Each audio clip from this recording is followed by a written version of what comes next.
year's time. Now, South Korea's intelligence agency briefs lawmakers on what it's learned of late about North Korea. And some welcome news on Korea's economic front. Finance Minister Hyun Oh-seok says the country is showing signs of recovery from its prolonged slump, while the IMF refers to Korea as a country that can weather global market volatility. Well, these stories and more next on Primetime News.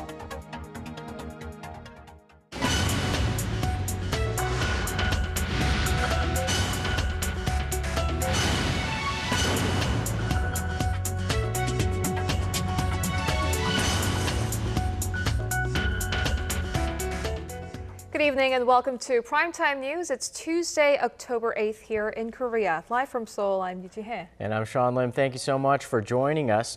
We begin with the latest on Typhoon Danas, which hit Korea's southernmost island of Jeju on this Tuesday. It has brought heavy rain, strong winds, and high tides to the south coastal area. The Jeju Regional Meteorological Administration says the island is under the direct influence of the typhoon, and restrictions are in place on the island's roads, while ferry and flight services have been canceled. Over 1,700 households experienced blackouts, and around 100 schools on Jeju were closed for today. The government has placed public officials on emergency notice to prepare for and prevent further damage.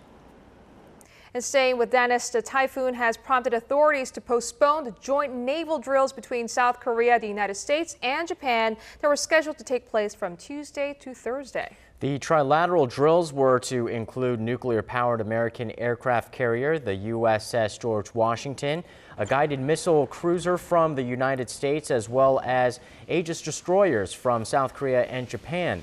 A South Korean senior Navy official said Tuesday that consultations were underway on whether to postpone the drills for a few days or cancel them outright. The official added that the George Washington has been moved to a safer place and is currently on standby.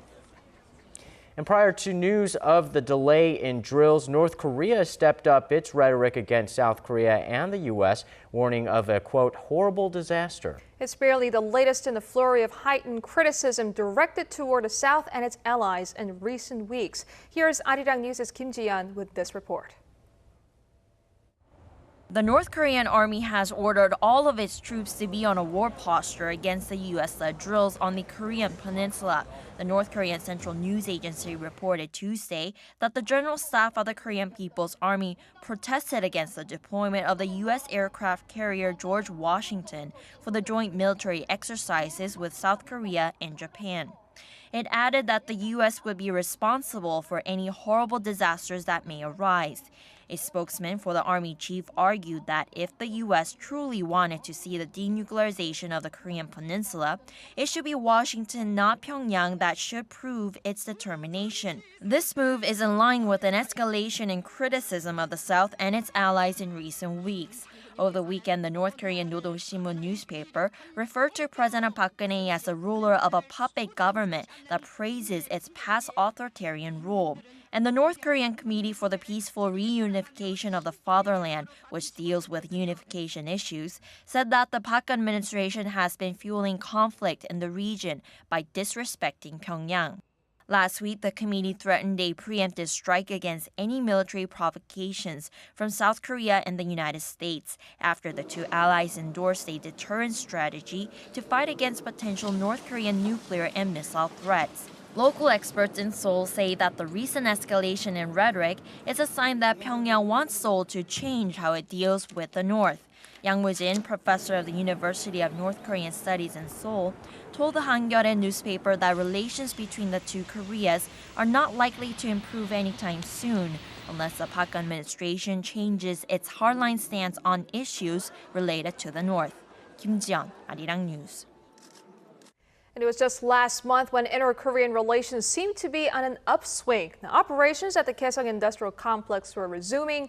Reunions of families separated by the Korean War were set, and there was even talk of a resumption of tours to Mount Kumgang in the north. But what a difference a few weeks can make. Inter-Korean tensions are on the rise again, and South Korea's intelligence agency on Tuesday revealed a string of provocative moves that Pyongyang has made in recent weeks. Our Kim Hyun-bin tells us more. Three announcements regarding North Korea were made by the National Intelligence Service in a briefing to lawmakers on Tuesday afternoon. First, Pyongyang has resumed operations at the 5-megawatt reactor in Yongbyon nuclear complex. That would seem to confirm a recent report by 38 North, a website run by the U.S. Korea Institute at Johns Hopkins University, which said after reviewing recent satellite images that it appeared the North had resumed operations at the plant. The briefing also said the North recently conducted an engine test for a long-range missile at its Tongchanli launch site, the same site from where Pyongyang launched its Una-3 long-range rocket last December. And in its third revelation, the nation's intelligence agency said that North Korean leader Kim Jong-un has declared that he will carry out a forceful unification of the Korean peninsula within 3 years. No further details were revealed regarding the statement, but experts say Kim's remarks are aimed at solidifying his leadership and gaining an upper hand in dealing with South Korea and its allies. The South Korean agency also warned that the South Korean military should stay on alert, as the reclusive state is beefing up its military capabilities by deploying multiple rocket launchers near the West Sea. Major changes have also occurred within Pyongyang's military hierarchy. The communist leader recently carried out a huge reshuffle of 44% of the military's top-ranked officials. Experts believe the major changes are a strategic move by Kim to gain better control of his forces. Kim Hyun-bin, Arirang News. In overseas diplomacy, the two-day APEC summit came to an end earlier on this Tuesday, with the leaders adopting a joint declaration on promoting free trade and staying away from protectionist measures. The agreement falls in line with what President Park had been calling for during her stay in Bali. Arirang News' presidential office correspondent Oh Jin-ju reports.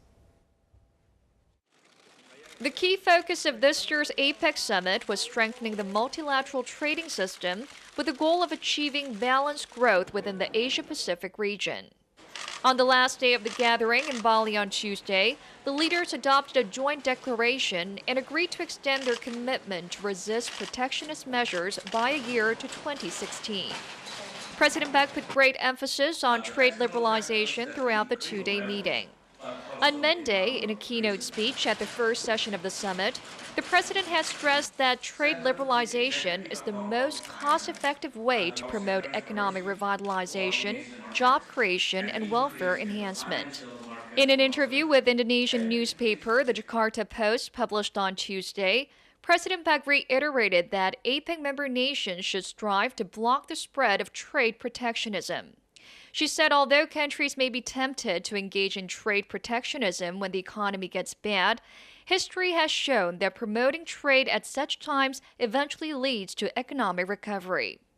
President Park's call for tangible outcomes at the 9th World Trade Organization ministerial meeting set to take place in December was also reflected in the leaders' declaration. The president in particular had called for progress in the stalled Doha Development Agenda, a current trade negotiation round of the WTO. In a separate effort to promote trade and investment on the sidelines of the summit, President Park had also sought ways to push ahead with FTA negotiations or further develop previously signed trade pacts during her bilateral talks with the leaders of China, Canada, Mexico, and Peru. President Park is expected to continue her push for trade liberalization and sales diplomacy in her bilateral summits with leaders of Brunei, Singapore, Australia, and Myanmar here in Brunei, where she'll be attending the Korea-ASEAN, ASEAN Plus 3, and East Asia summits. Oh Jin-ju, Arirang News, Bandar Seri Begawan.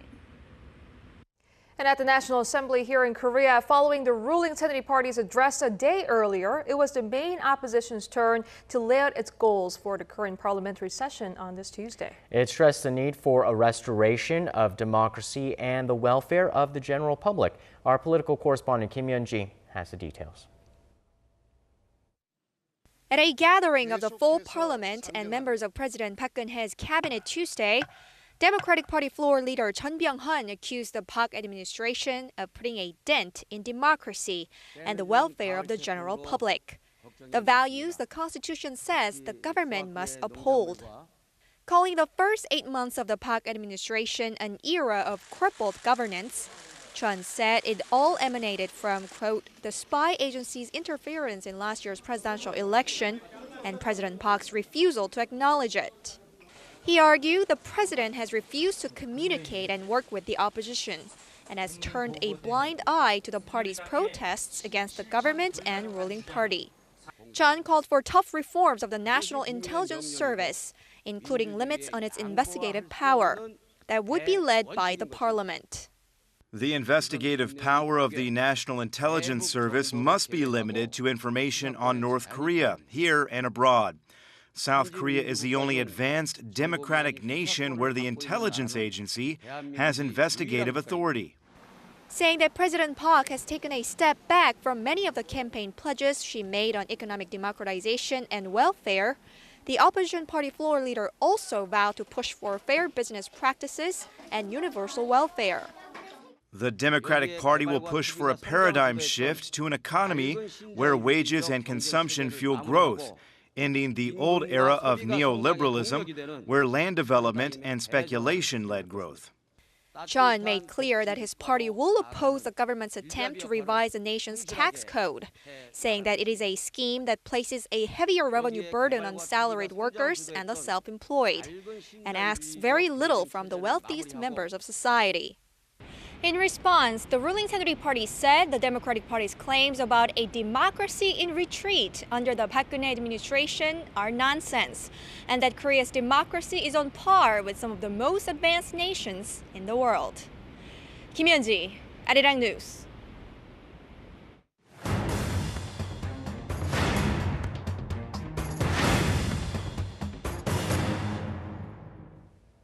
Well, cyberspace and the world created by the IT sector are becoming increasingly relevant for all. They define international trade, communication, and the functioning of state affairs, yet they also bring along threats and dangers too. A global conference pertaining to those pending issues on cyberspace is slated to take place next week here in Seoul. And to tell us more about what we can expect from the upcoming Seoul Conference on Cyberspace 2013, we're joined by Mr. Choi Sung-ju, Ambassador for International Security Affairs. Well, thank you so much for joining us. Thank you for inviting me. Ambassador Choi, this certainly is a huge event. I hear that you're expecting more than 1,600 representatives from more than 90 countries. Can you explain to us, how did this conference come to Seoul? First of all, international community recognized the high-level development of ICT technologies of South Korea. And secondly, our country accumulated considerable level of experience through the series of hosting a series of international events. Well, capacity building is a key new agenda item. Why is it so important that we help build up the capacity infrastructure of developing countries? In fact, for the first time in this process of a cyberspace conference, Korean government, South Korean government initiated to discuss this issue of capacity building. We value this issue because, actually, there are very serious, digital divide between developed and developing countries in the field of IT technologies and the cyberspace-related technologies as well. So through the promotion of international cooperation and capacity building particularly, we can expect co-prosperity. Speaking of developing countries, what do they want to learn from this conference? I do expect that through this conference, developing countries could learn something more concrete and specific regarding the ICT-related technologies through their on-site visit to Samsung or LG or other related companies in Korea. At the same time, they will have the occasion to share experience of other countries, other developed countries, or South Korean experience on the issue of cybersecurity. Well, Korea has extensive experience as being a developing country. What can we extend in terms of a knowledge transfer to the developing world? So South Korea is now one of the donor countries in only a matter of time span of half a century. since the end of the Korean War. So we are ready to return what we have received from international community, particularly at the time of extreme poverty and extreme difficulties South Korean people were facing.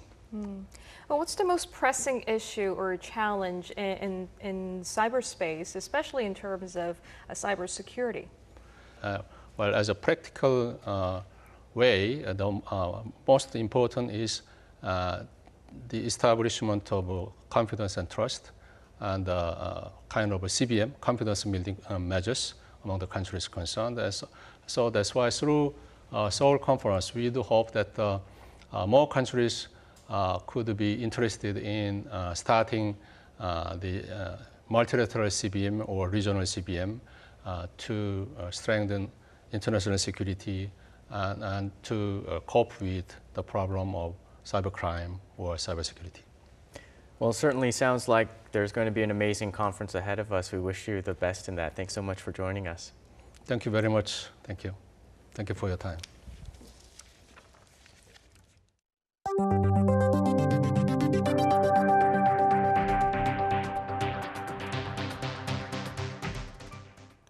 The International Monetary Fund revised down Korea's economic outlook for next year to 3.7%, but the number suggests that the Korean economy will continue on its gradual pace of recovery. Arirang's Hwang Ji-ae tells us why. The International Monetary Fund cut its growth forecast for Korea for next year to 3.7%, down 0.2 percentage points from its earlier forecast. This, however, is greater than the 2.8% growth outlook for this year. The IMF report suggests that Korea will be able to maintain its gradual pace of recovery in 2014 and cited the central bank's recent rate cut and supplementary fiscal spending as the reason.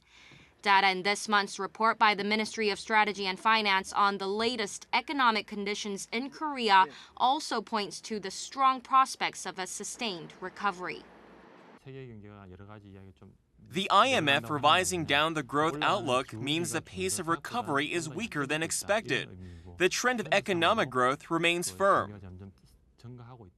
The report says major economic indicators, including consumption, investment, and output, are showing signs of improvement amid stable employment and inflation figures.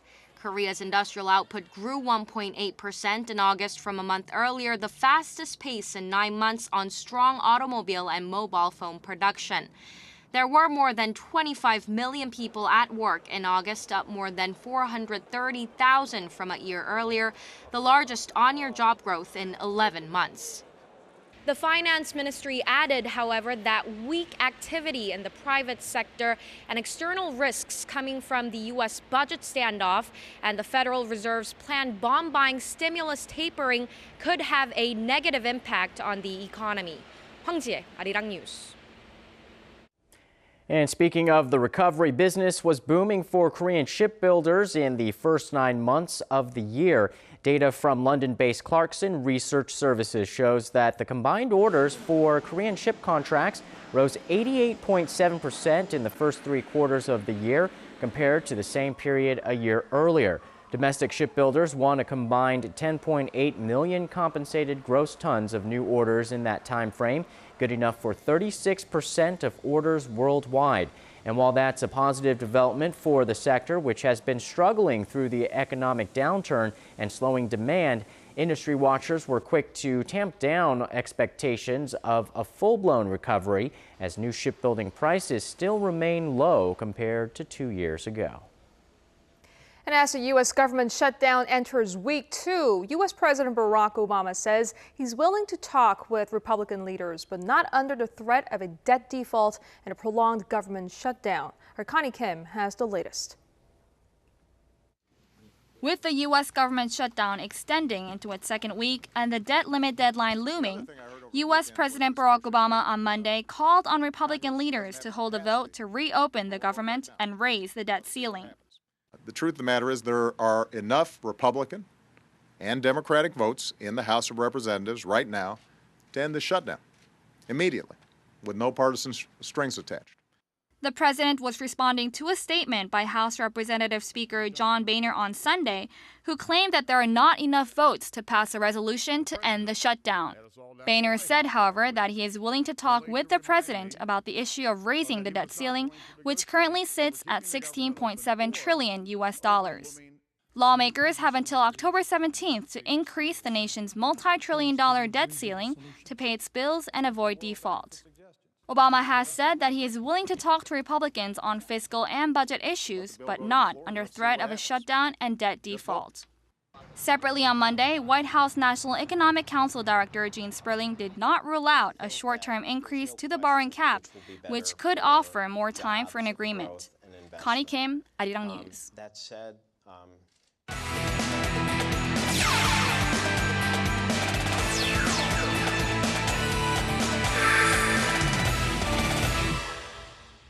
A day after the LA Dodgers won Game 3 to take the lead in their series against the Atlanta Braves, they were looking to finish things off at Dodgers Stadium. And in order to do so, their ace made an early return to the mound. Stephen Shea joins us from the Sports Center to give us the recap. Hello. Hey guys, the Dodgers sent out their top pitcher Clayton Kershaw to seal the deal, while the Braves were looking to bring the series back to Atlanta for one last game.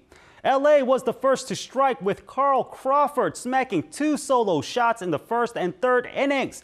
The Braves came back to tie it up and took the 3-2 lead by the 7th.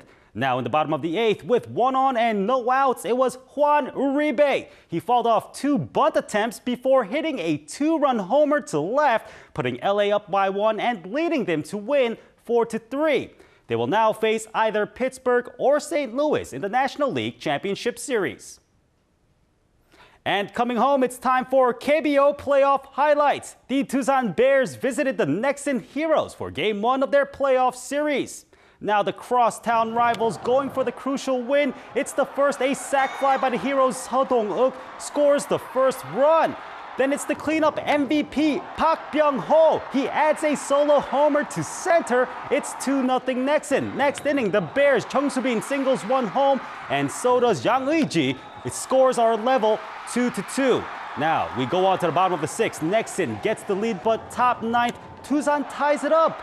But Nexen's Lee Taek-gun sends everyone home in the bottom of the 9th with the walk-off hit. Nexen wins with final score of 4-3 for the early lead in the series.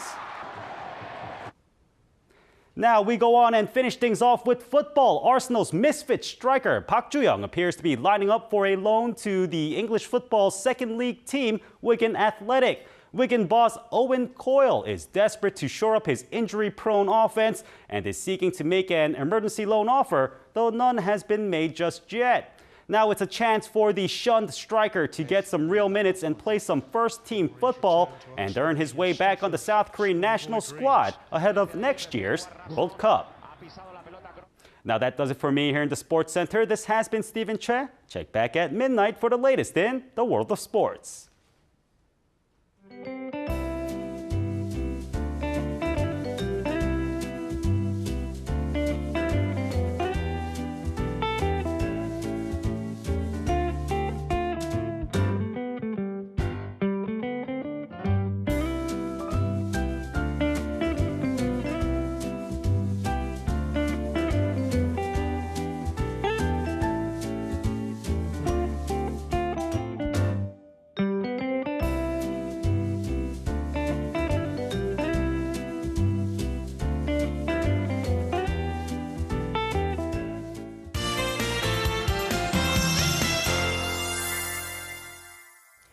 The nation's east coast and southern regions are dealing with extreme weather conditions right now due to Typhoon Danas. Let's go over to our Kim Bo-kyung at the Weather Center for the latest. Bo-kyung, could you give us the update on the typhoon? Well, Tia, the typhoon warnings have been extended to Gyeongsang Province, Busan, and waters south of the East Sea and South Sea. But warnings have been lifted in the seas off of Jeju Island. Let's take a look at the map for details on the storm's path. Now, the typhoon has currently passed Jeju Island and is passing the water south of Busan. It should move towards Dokdo tomorrow early morning before hitting Sendai, Japan. Now, in the east coast and southern regions, there should be strong winds blowing at a rate of about 34 meters per second. Also, there may be more than 200 millimeters of rain on the coast of Yeongnam and the east coast regions until tomorrow early morning, so please look out for floods and landslides. Nevertheless, the rain should gradually come to an end later tonight in the central and western regions. Now, taking a closer look at tomorrow's forecast, Gwangju should make it to 27 degrees. Meanwhile, Seoul, Daegu, and Busan hit 26. Moving on to other regions, Daejeon and Jeju rise to the mid-20s and Mount Kumgang tops out at 14. Well, that's all I have for you this hour, and I'll be back with more updates after midnight. Thank you, Po-kyung. And that's our broadcast on this Tuesday night. I'm Yuji Hae in Seoul. And I'm Sean Lim. Thanks for joining us. Have a great evening. We'll see you soon.